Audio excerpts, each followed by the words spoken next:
All right. T, let me know when we're live. I hit it. All right. What's up, guys? How's it going? How's it going? Hopefully you can see us. Yep, it takes about 30 seconds, I think, on a delay. All right, looks like we're good. All right, guys, so we've got the live stream going. We've got Q&A and Zoom. So we got a little Frankenstein of a setup today, but we're just kind of testing this out. Can you guys hear us okay? Maybe do some mic checks too. Mic check. Can you hear me?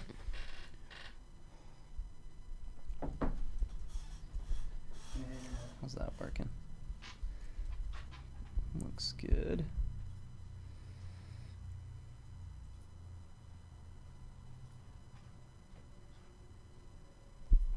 All right. All right, so let's go ahead and get rolling. Trav, what you got for us today, bud? Yeah. So it's kind of a quiet week so far in the markets, but there's still some stuff bubbling up underneath. We've got last week was interesting. We had another up week, but like barely. Like the market actually was up, I think, like less than 0.5%. Yeah, it looks like the ES was up 0.16. Yeah, and it was funny too because the literally at the end of Friday there was like a little bit of a gap up at the very end of the day that helped the market finish positive. But oh, nice. More or less, the market was flat last week. S&P was about flat, Nasdaq up about 0.5%. So we're still up at about 10% year to date on the Nasdaq and about 8% year to date on the S&P. Europe was a little mixed. Europe is only up about 5% year to date. And then Asia was a bit mixed. Also is up depending on the market anywhere between 5 and 10%. So pretty flat and choppy at this point. Directionally, we're still going to be looking for direction because of just really a lot of the same stuff holding the market back. The trade wars, the Brexit stuff, just a lot of those geopolitical concerns really holding the market back, and just some uncertainty. But continue to have earnings reports. Last week was again a very, very busy week for earnings. And this week we get a number of earnings reports this week. Some of the ones on our watch list include Baidu, Huntsman, Criteo is one I'm watching. Criteo had an interesting day today. It was down about 6%. I didn't see any news. I didn't see any upgrades or downgrades. It may be someone getting out ahead of earnings, but it made me a little nervous actually to see that. So I'm going to be watching the continuation of that tomorrow. But we'll get earnings from Criteo on Wednesday. That's one that I've been looking, to potentially make an entry at some point. What's the ticker on that one? CRTO is the ticker. So there's this is a stock that got beaten up on some of the data privacy initiatives that were brought out by the EU, and Apple had come out with a new tracking prevention in the mobile Safari browser, which hurt them. So now they've got a lot of workarounds that they've done to overcome that, and the stock is very cheap at like less than 4 times enterprise value to EBITDA, and they have net cash in the balance sheet. There are some longer term concerns around what happens if Google turns on tracking prevention similar to Apple. Now, Google has a very, very large ad business, so we think that's less likely to happen. But Criteo is interesting. So, they've got some interesting new products that really is why I like the stock. Like, I wouldn't care about it if it was just cheap and kind of flatlining, but I think that they could return to pretty significant revenue growth over the next few years as they roll out some of their new products. And they have a pretty broad client base as well that seem to be sticking with them. So, Criteo, again, is also potentially a buyout candidate from private equity because it trades so cheaply, has such a clean balance sheet. Private equity would love to find a company like this. If it believes it can grow, they can add debt to the balance sheet and really lever up and acquire the company for a reasonable price. So that may be made less likely because it's a French company, but regardless, I think Criteo is an interesting one. So we'll have to see what happens with their earnings. I don't think I'm going to do anything ahead of earnings, but it was interesting to see the stock down 6% today. So we'll be looking at their earnings come Wednesday. And there's a bunch of other companies off of our watch list that are reporting. Activision reports on Wednesday, Groupon, HubSpot, TripAdvisor, Twilio. You've got MGM. You've got NVIDIA is a big one that reports on Thursday. We talked about NVIDIA over the last couple of weeks. They had a big pre-announcement that was very negative. So, who knows what will be new there in terms of their earnings report. But I think people will be listening pretty aggressively to what the comments about their near-term outlook look like. So people will be hanging on what the management team says about the outlook, if it's changed at all going forward, and so that could be an interesting bellwether for the tech sector on Thursday. You've got some of the bellwethers like Coke still reporting. Redfin is an interesting one. They report Thursday. Redfin's like a really highly shorted stock, and they are part of this real estate tech sector. So they're trying to disrupt traditional real estate brokerages, along with Zillow is another company that's trying to do similar things. There's some private companies like Opendoor that are playing in that space. A lot of tech disruptors trying to disrupt the real estate space, and Redfin is one of them. The valuation's never 26%. Yeah. Yep.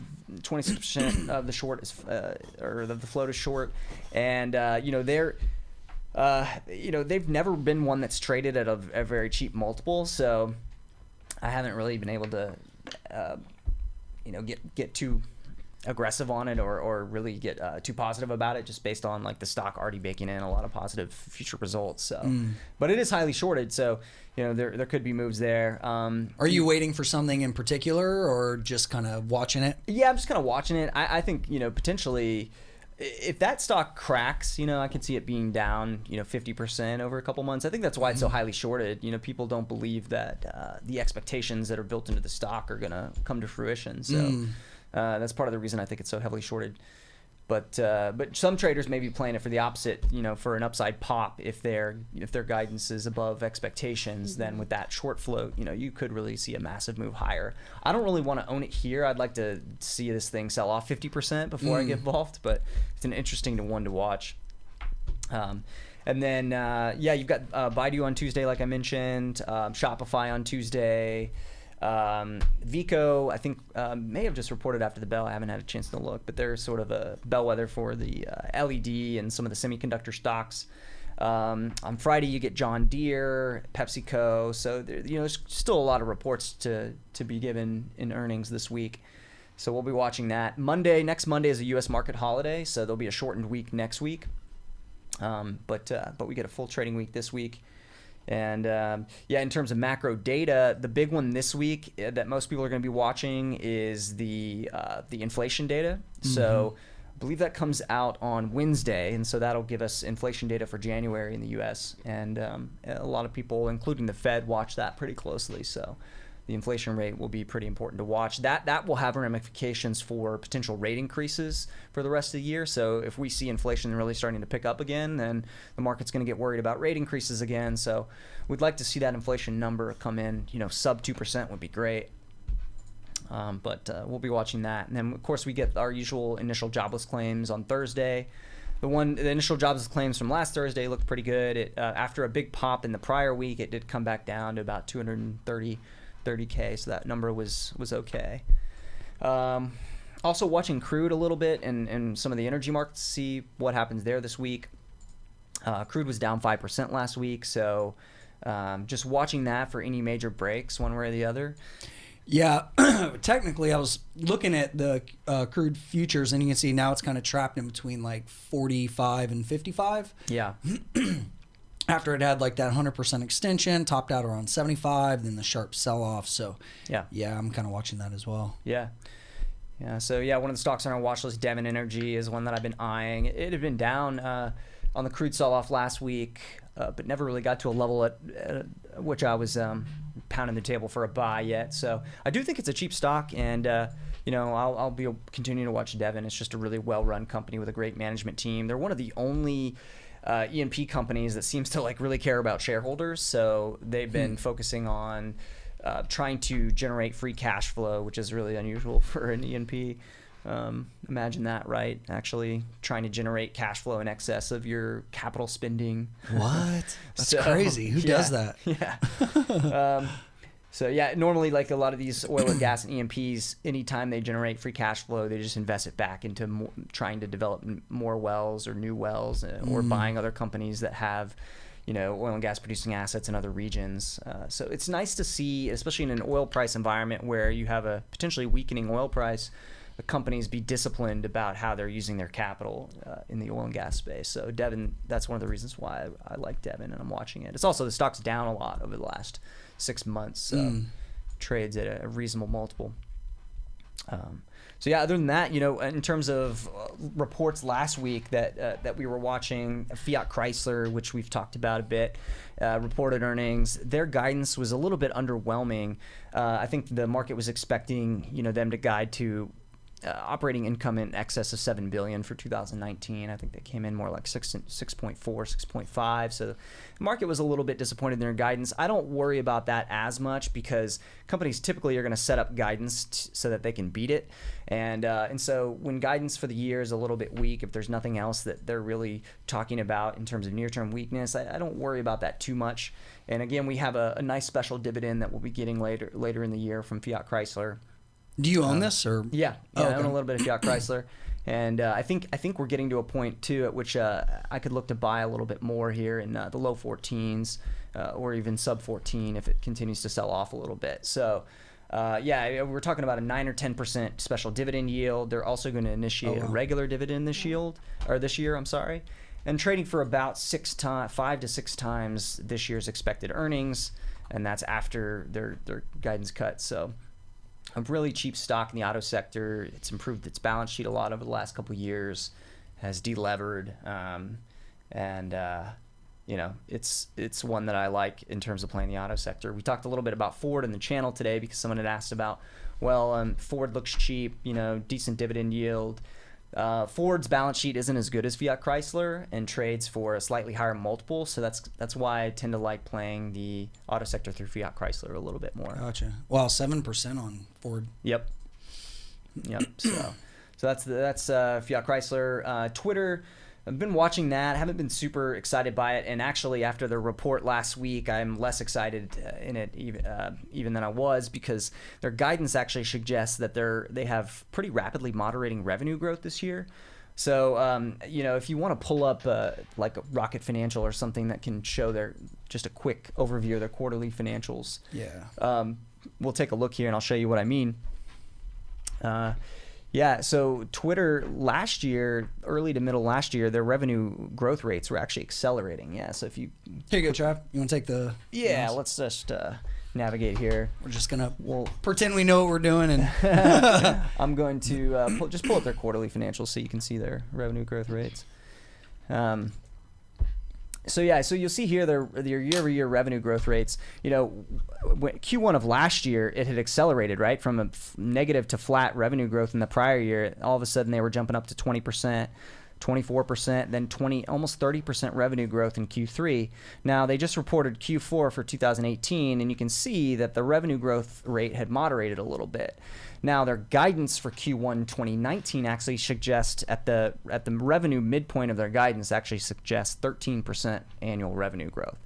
Now, again, I don't expect companies to grow at 30% every quarter, year after year after year, but a company like Twitter that should be firing on all cylinders, they really should be able to sustain over 20% growth rates for a couple of years. And so their guidance is suggesting pretty rapid deceleration in the revenue growth rates. And so, the valuation wasn't doing it any favors anyway. It was trading for, I think, somewhere between 30 to 40 times free cash flow, which isn't crazy, but it's also, not super cheap. And so, with the revenue growth moderating and them continuing to really be slow in terms of their product evolution, I'm just not super excited on the stock right here. Mm-hmm. I would be more interested like low 20s in looking at a trade on Twitter. So that one's taking a backseat to some others.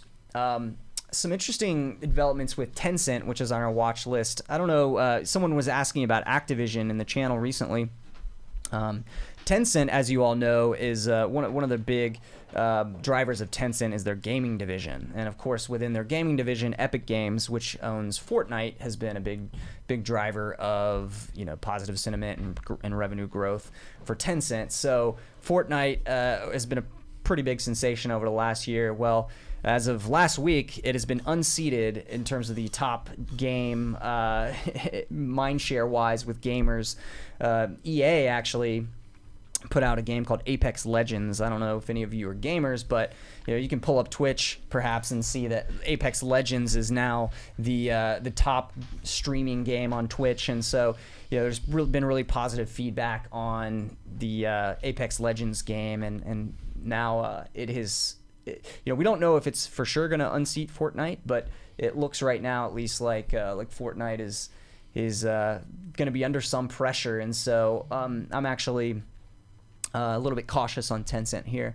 So Tencent has a lot of other parts of the business, obviously WeChat and things like that, but in the near term, I think you could see some negative headlines and downgrades come out based on this shift in the Fortnite trend. So actually, if you want to pull up EA's chart, Chris, it's pretty interesting because EA reported a disappointing quarter, but then literally a day or two later, the Apex Legends success started. Wow. Becoming Yeah, look at that visible. shakeout.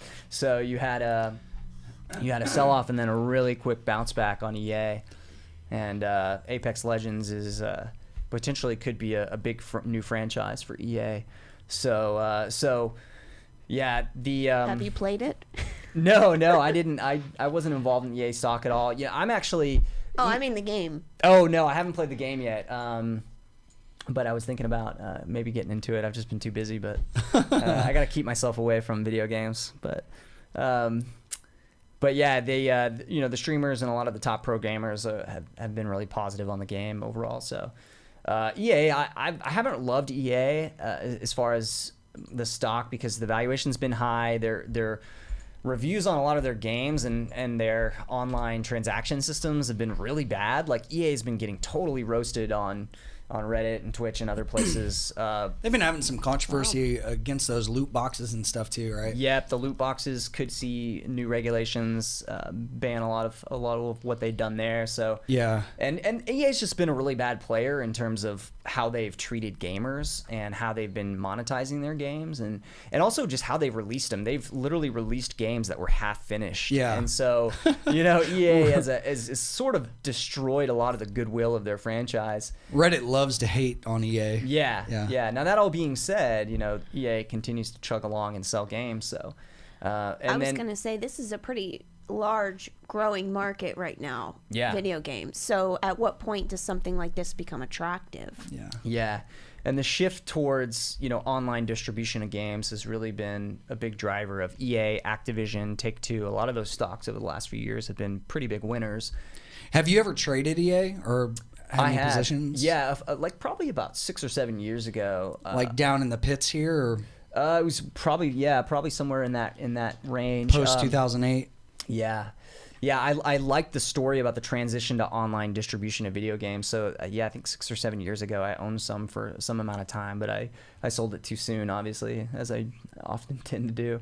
But that online shift to that shift to online video game distribution means bigger margins for all these companies and more of a SaaS style model where they go to like a subscription based type of model. So instead of having to do all these physical DVDs and or game discs and things like that, they cut out a lot of that cost center, and then also they get these ongoing monthly revenue streams from players who have to pay monthly to access the games and continue to upgrade and buy loot boxes and things like that. So that entire business model shift has happened over the last 5 years, and that's been a big driver behind EA, Activision, Take-Two, even Tencent. And the dump in GameStop. Yeah, GameStop has They're been like crushed. the Blockbuster of video games. Yeah. So that's been interesting. Yep. Yeah, EA's sales and EPS has been kind of rising the past couple of years, so yeah, that's kind of bullish. But yeah, it's not cheap. It's what, 2022. Yeah. Now, if you believe that Apex Legends is a $1 billion+ franchise for the next couple of years, then there's upside to earnings and potentially the stock price. But it's hard for me to value a single game like that because they can come into favor and go out of favor so quickly. Trends come and go in that space. And there's just a lot of investment happening in the game space right now, so there's a lot of competition. Yeah. So, yeah, but it's interesting to see how quickly that stock reversed in the last week. But definitely a shakeout. Yeah. And that makes me cautious, like I said, again, on Tencent in the near term a little bit. So, other than that, on our watch list, MEIP, that biotech stock that I think has a lot of upside optionality, reported earnings. There really wasn't a whole lot to share there with their earnings release because they're not really generating much revenue yet, and everything pretty much hinges on what happens in their drug trials, which are ongoing. So we'll have a lot more relevant info actually at some of the probably conferences that they're going to present data from their trials at, like in the April, May, June timeframe. So that's going to be much more of an event for this stock than the earnings reports at this point. I remember we talked about this one last week or the week before, just kind of looking at the risk to reward. If it does pop, you were talking about maybe a triple to like 10 or something. Yeah. How do you play that? I mean, do you scale in now? Do you wait? What are you looking for? Yeah, I think so. I think you've got to accumulate here now, and this is going to be a small position size because it is more probably speculative. More speculative. 75 to 100% downside potentially if things don't go right in the trials. Now, so far the data that we have on the small patient count trials has been good, and they have several drugs, but one bad headline from one of the drugs in their phase 2, phase 3 trials can send that stock down 50% in a day. Yeah, I mean this kind of price action right here is really common in biotech, where you'll get some kind of trial or some kind of news event, and then like you said, like that's a 50% haircut. So you got to be okay with that kind of risk if you're gonna play these, right? Pharmas make much better day traders. But yeah. I mean, they make great investments if you play them properly with proper risk management. But in terms of when they do move, they can move. Yeah, they're definitely good momentum stock. I remember, maybe back in this time frame trading some of this. We were trading this in and out. When you have a range like that. One of the reasons why I've singled this one out as a potential play is that I don't actually think the market is giving them even, a lot of what you have to do with these things is probability weight the scenarios and look at, okay, if I give a 20% chance of success to this drug and a 20% chance to this drug, what does that mean for the potential stock price?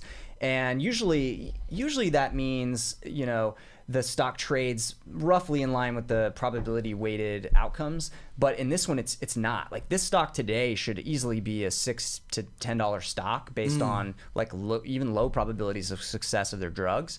So that's why I'm so interested, because this could literally be a $30 stock in a couple years if everything went right for them.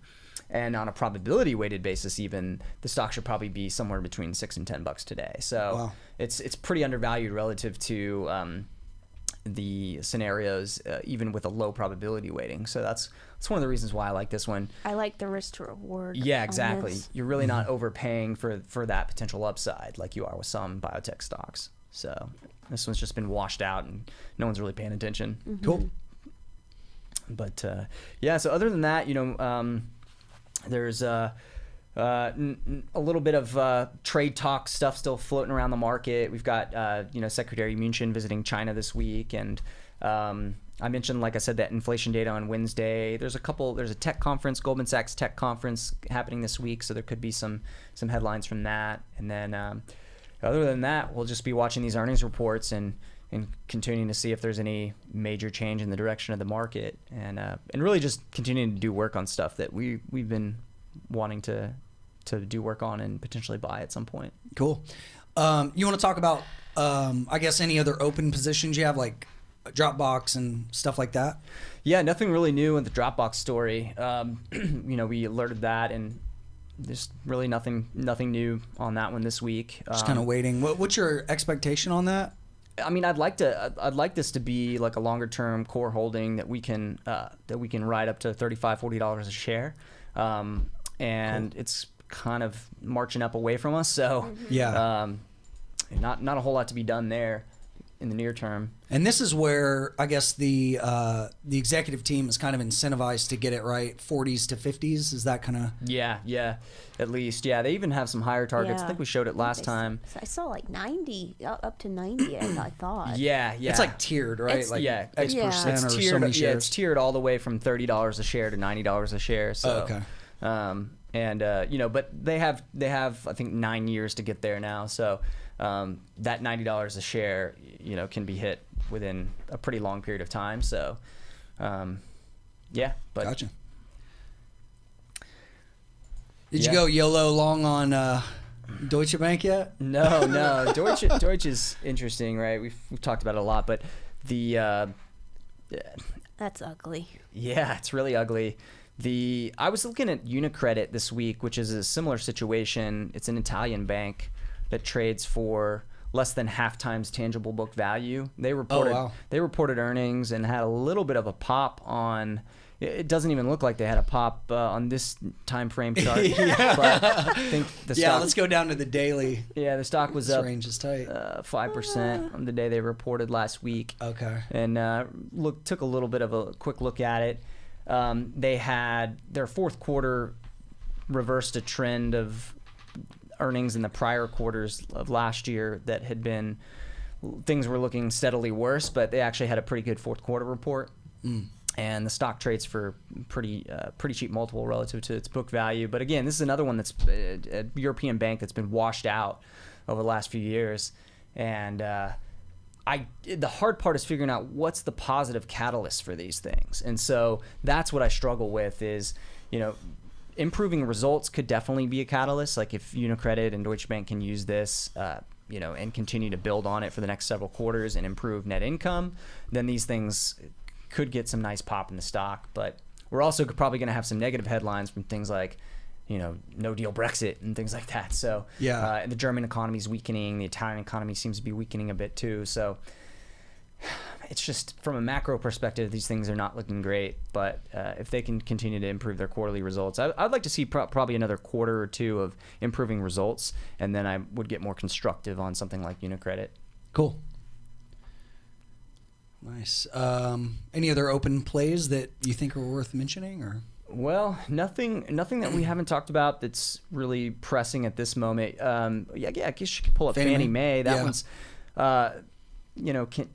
continues to be sort of in a range where I'm ambivalent about being aggressive on. I would love for that to come back in a little bit, maybe in like the $7 low $8 range on the preferred stocks to increase the position a little more, but I'm not sure it's going to get there. So I just would like that risk reward to be 3 to 4x upside, which is again in that more of that sub 8 range. And par value is 25. Okay, and I think I'll mark this on the chart just so I can remember.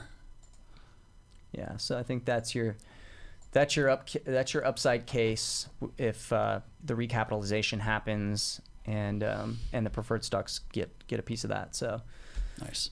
That's the play. And then the regular, I guess OTC shares are a little different. Yeah. So the common stock there that you're looking at, if you zoom in on a shorter time frame, you can see they actually doubled in January. Yeah. But so they've come back in a lot. So they were up, about $3 a share at one point. But I thought that was a little overheated. The common stocks could easily be wiped out in a recapitalization. Gotcha. And some people think they could be $10 a share. So even in some amazing case where the common stocks were $10 a share, you're looking at maybe 3 to 4x upside, but you've got 100% downside easily. So that's why I like the preferred stocks. If you're getting 3 to 4x upside on the preferreds, but you're higher up in the capital structure, to me the preferreds seem like a better way to play it. Gotcha. Cool. What else you got? Well, that's it. I mean, that's all I've got. Nikki, what are you trading this week, or what have you been looking at? I actually have been holding off because I'm not really seeing anything that's worth taking a shot at right now. But I am doing a rescan of charts this week to see if there's some stuff that comes up, especially with earnings coming up.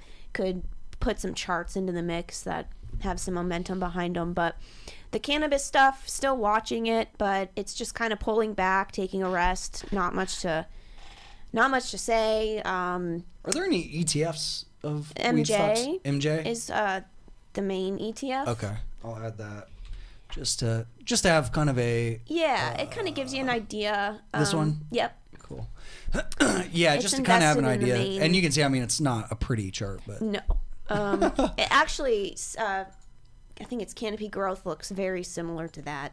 Very similar price action.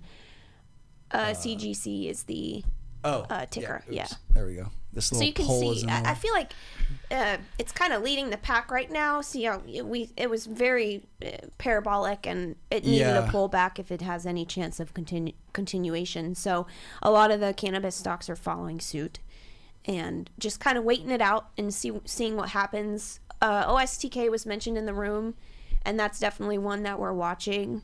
OSTK. Yeah, Overstock. Oh yeah. For momentum because of the short interest being so high. Mm-hmm. So a lot of this for me is just kind of like hunting and sitting and waiting for Yeah. the right shot. And that's what I'm doing right now, trying not to overtrade. And there's Yeah. really nothing worth it right now. So what do you have open? I know you're from your alert. You had Apple. Apple, I'm holding Apple for a while. So what's interesting with me right now is I'm closely watching the S&P 500. The price action has been interesting if you want to pull it up actually. And you guys can chime in on this with me.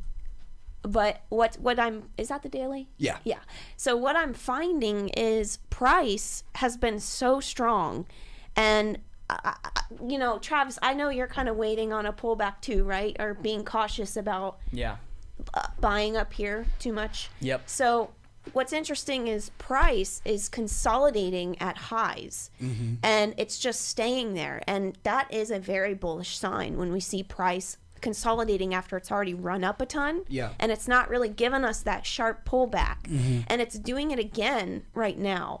So really, I'd like to see a pullback to 2,600 in the S&P index before I really start getting aggressive on getting into some positions. I do have some dry powder I'm kind of waiting on.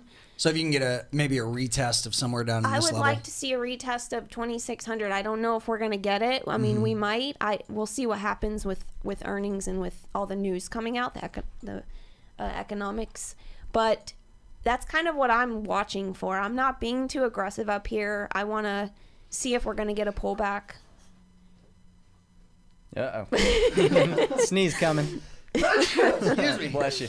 I don't know if you have any thoughts or anything to add to that. Yeah, no, I mean, whenever you have a violent V bottom like that goes up over 15%, yeah, usually the play on that is to wait. Just looking back at like recent history, you can see like when the ES dumps off, where you get anywhere from 10 to 20% pullbacks, it can take time for it to roll over and then retest. And so I agree. Like, I don't think there's any rush to go heavy buying stuff right here. I mean, obviously, in hindsight, the best timing is what Trav did on Christmas Eve, which is go in when things are ugly and nobody's paying attention to the markets. I mean, that's I think why that V bottom bounce was so aggressive, right? A lot of tax loss selling too. Exactly. Yeah. Yeah. End of the year kind of volatility. Yep. Cool. It was a great opportunity, but now we need another pullback. Yeah. Yep. So, do you have any other open positions you want to talk about? Anything interesting? Oh else do you have? man, I have a long list of stuff. I'm long Abercrombie, which is one that is kind of on the technical side. It's starting to consolidate and play out a pattern on the daily chart, a breakout pattern on the daily chart. So here I'll go way, way, way far back to the 90s. Yeah, This is interesting. I'm even looking. This is a turnaround story for them, actually. Yeah. And Travis and I have talked about this stock quite a bit. But they're starting to really see the fruits of their labor, and Hollister, they own Hollister, which is a big company with teens. But if you zoom in on the daily chart, and this could actually be a potential day trade play too. If you get a because- breakout? Yeah, basically looking for that breakout. It's highly shorted, and a breakout over that resistance around 22 could get interesting for the shorts. So that's what I'm watching there. Cool. Let's see where we're at. It's at 23, Yeah. 20, So around the 20%. Call it 25%. Yeah, and they're working on growing their revenues and getting their EPS back up. 17 was ugly, huh? Yeah, and it pays a dividend as well, so I'm taking advantage of that too. I actually do enjoy finding stock like Apple, for example. Apple was one that I felt the value at the moment is good, and I felt that the dividend was a nice plus. So mixing the value with the dividend, it's kind of that icing on the cake. I like looking for those types of opportunities, get a little income while I'm holding. Yeah. And you had a lot of conviction about Apple. Yeah, we'll see how it plays out. Obviously, there's some headwinds, but this is a long-term hold for me. I think long-term, Apple's going to innovate. And did you see about? Did you see what was going on with Qualcomm and them? Yeah. I think that they're still waiting on the. Yeah, they're The court ruling on that one, but it's quite interesting. they're gonna be stuck in a back and forth for a while. But Apple's been working around the Qualcomm patents too, so Yeah, they have. This is a pretty nasty battle, It is. and it's two U.S. companies. You think they'd be able to get it together, but Apple's actually moving forward and trying to remove as much Qualcomm related content as possible. So. They're trying to lessen their dependence on them and Which is smart. Yeah, and meanwhile Qualcomm's trying to get paid for what they believe are past violations and underpayments of their IP, and so they've actually tried to get injunctions against Apple for selling certain models of phones. So far I think Apple's been pretty. They've come out on top on a lot of those like legal battles so far. So. It remains to be seen what happens there. The smarter thing for all of them is just to settle and then figure that out outside of the court system, but that may not happen. So. Cool. All right, guys. Well, if you have questions, feel free to type them into Zoom. I know we're doing something kind of Frankenstein-y today with doing the YouTube stream and then Zoom. So we're trying to figure out how to like integrate that better. But if you guys have questions, feel free to throw them in there. And then Trev, you got the Q&A module up too? I do, yeah. Cool. All right. Yeah, someone had asked about Avis, ticker symbol CAR, and why the stock was up. And yeah, you nailed it there too with your second sentence. I mean, they got a 2-notch upgrade by Goldman, and so that's why the stock popped. And I don't have access to that report at the moment, but when you get a 2-notch upgrade, that's a pretty nice pop usually, because they usually will upgrade it from like sell to hold, and then eventually they feel better about it, and then they'll go from hold to buy. But they went right from a sell rating to a buy rating, so that's a little bit of an unusual upgrade. But yeah, $35 target on the stock, and so they got upgraded, but. Interesting. And I'm not really up to speed on what's going on there. I know there's been generally the rental car companies have been under a bit of pressure from the Ubers of the world taking share from rental car, or at least the belief that Uber and companies like it, ride sharing companies, would be taking share of the rental car market. So instead of people, actually needing to rent cars, they'll go to their destination and just use ride sharing. Which certainly I imagine on the margin is happening. Mm-hmm. Wow. But I know we Man. do it. yeah. Did they get delisted back in the financial crisis? Or almost bankrupt? That's pretty gnarly right there. Yeah, it's so Hertz and Avis right at the depth of the financial crisis were like trading for like single digit prices. And look at that rebound. That's insane. Yeah. God. Yeah. Shows you anything. Yeah, look at the range on this stock is nuts. And this is a monthly chart. I mean, this is going back into the 80s, so. Yeah. Yeah, I remember Wow. David Einhorn, who's a hedge fund manager I like to follow. He's a pretty smart guy. He's had a rough couple of years, but his hedge fund, Greenlight Capital, they bought some. I can't remember if it was Avis or Hertz that they bought near the bottom of the financial crisis. But they bought a basket actually of a couple companies that similarly were levered companies, and so there was potential for them to go to zero or go into bankruptcy. But they bought a basket of a little bit of a bunch of these. They thought if they survived, they would be really, really powerful growth stories, and so they bought either Hertz or Avis and did really well on it and made I think 5 or 10x on it within a really short time frame. Oh wow, looks like Hertz might be Hertz. And I know Icahn, who's Carl Icahn, who is a famous activist investor, was involved in Hertz. I don't know if he still is. This is a situation I haven't looked at in a while. This one looks a lot cheaper. Yeah, Well, Hertz their is. earnings are more volatile, it looks like. Yeah. Yes. Which, it might be better to go with something that has more stability. Like Avis, their earnings seem to be more stable. Yeah. See, this one's tough for me when you have a really big established company like this, and it's got so much range, and I don't know how to find an edge in something like that. Yeah. Yeah, those are tough too. I know that there's, because of the way that they manage their fleets, there's a lot of complicated financials associated with how they lease or buy their fleets, and so that flows through the financials and makes it a little bit confusing to figure out what the true earnings power of the business is and what the true leverage is for the business. So those can be a bit tricky for an individual, and I haven't done a deep dive on either one of those in a long time. So Gotcha. I don't know really what's happening, but someone's asking, Amazon is acquiring the home Wi-Fi startup Eero. Do you think it'll help the stock price?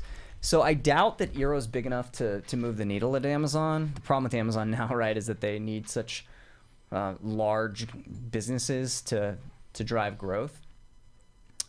So I doubt Eero will move the needle for Amazon, but it's a pretty. I know that Eero has pretty nice technology, so that's definitely an interesting acquisition. I'd be curious to know what the thesis was for them on acquiring them. But obviously they're big into smart home, and part of smart home involves, I know for me, for instance, as I add more devices to my house, I need Wi-Fi repeaters or better Wi-Fi speeds, and so Eero may be part of that. Is as Amazon expands their suite of products in the connected home, Eero is part of that, perhaps allowing people to better manage their wireless networks or improve the strength of their wireless networks. 5G is going to be a big part in that. Yeah. So, I doubt that Eero moves the needle as far as revenue in the near term, at least. Cool. What else we got? Pretty kind of slow week, mid-range. It's kind of interesting though, because it is, kind of like a lot of earnings, a lot of, I guess, uncertainty, like you said, globally. Price back to resistance after a 15-17% pop. Yeah, that definitely seems like more of a wait and see. Got a couple of things in play. Got a couple of positions working. Are there any that you're looking to add or build into this week potentially, or just kind of holding what you got? Let me take a look. I think there's nothing super near term.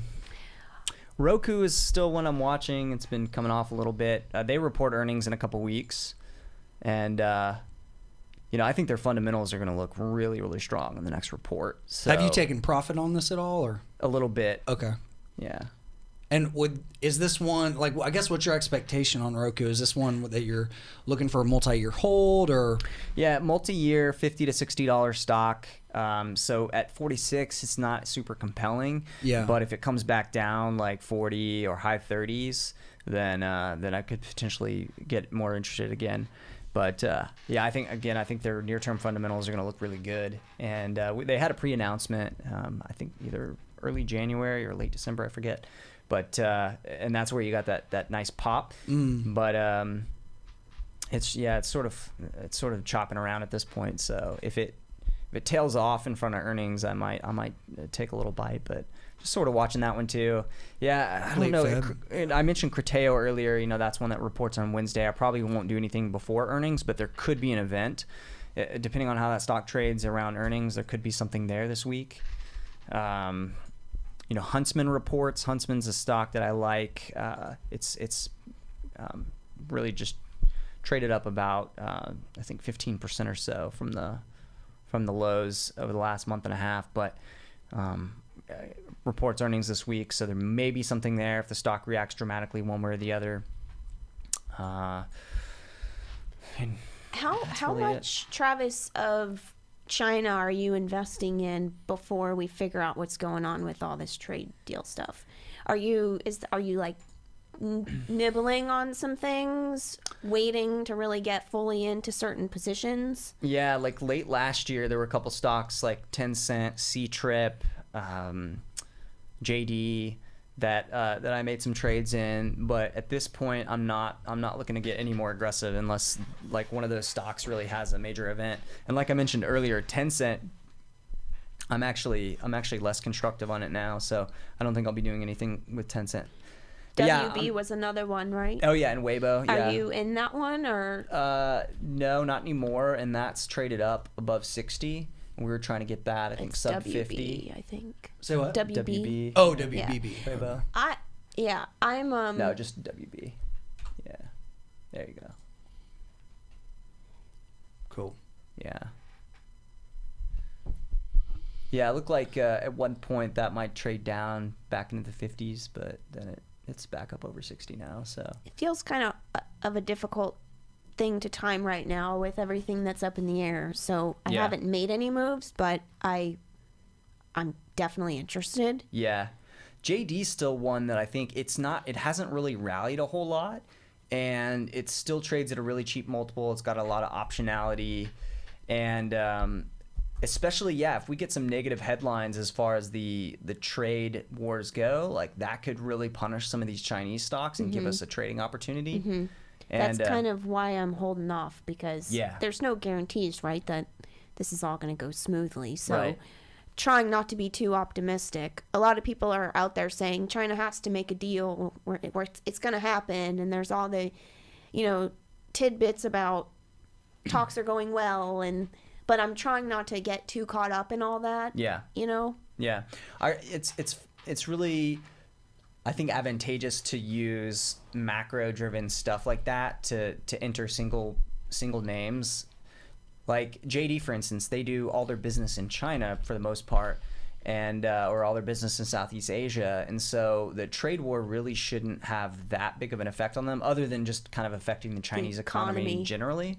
But that, if we get negative headlines out of the trade wars and that stock is down 30% in a month, then that could be a really compelling time to take an entry on a stock like that is already cheap and we already think has long-term potential. So I would use kind of a macro event like that to make an entry in a stock, and that can be really powerful. But at this point, I'm not making any major moves ahead of any of the trade war stuff, and just kind of watching and waiting. But JD hasn't really, especially because one of the things that we talked about with JD is that the CEO was potentially going to be charged with rape in the United States, and that case was dropped, and the stock didn't rally a whole lot on that news. So No. It's pretty depressed. yeah. Definitely at accumulation prices, though, technically. So Yeah. Yeah, something to keep your eye on. yeah, cool. Let's see what India's doing. It's pretty interesting. The Nifty 50 ETF. Mm-hmm.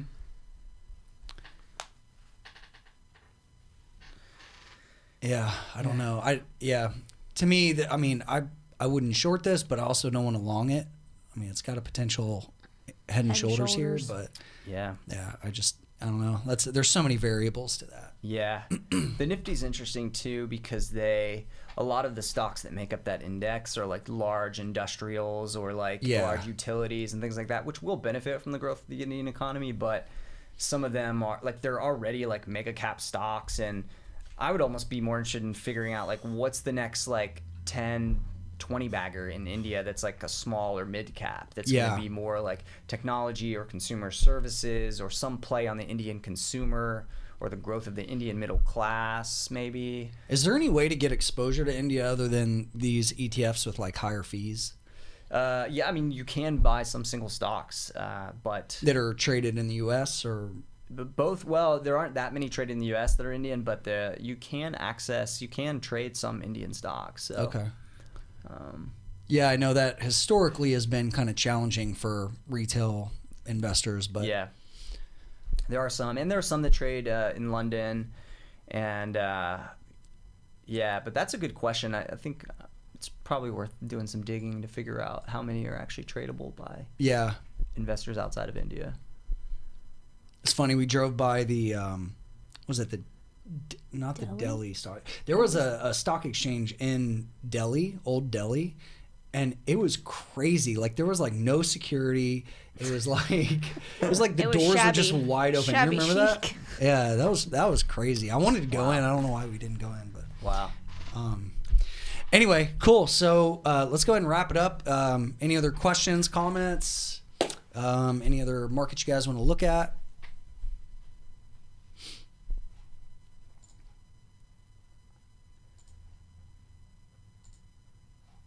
Gold's looking wow, fairly yeah. bullish. I've been buying some through here.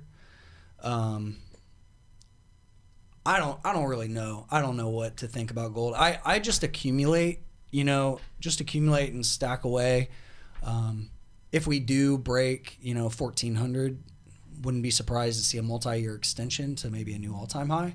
But also, like if you kind of look at silver, this is kind of the bear case of that. Like say we're like right there on gold, where we can get, pop, and then it looks like it's going to break out, and then like, we get another snap below that range. So that's always a risk. But I don't know. I don't really care about the price of gold too much. I just use it as a hedge and have, maybe 2 or 3% of assets there just kind of forever.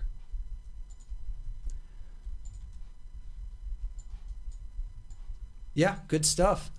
Cool. Yeah, I know it's a little bit of a quiet time, but it's not going to stay that way. Yeah. It never does. Enjoy it while it's here. Yeah, as soon as we're like, oh, we can kind of like relax, and then it's Yeah. like, oh, nope, here we go. Cool. All right, guys. Well, thanks for hanging out with us today. Hope this was helpful. If you guys have any questions, we'll be in Discord. And yeah, anything else you guys want to say before we sign off? No. Nope. Cool. Cool. All right. Have a good week, y'all. Yep. See you guys.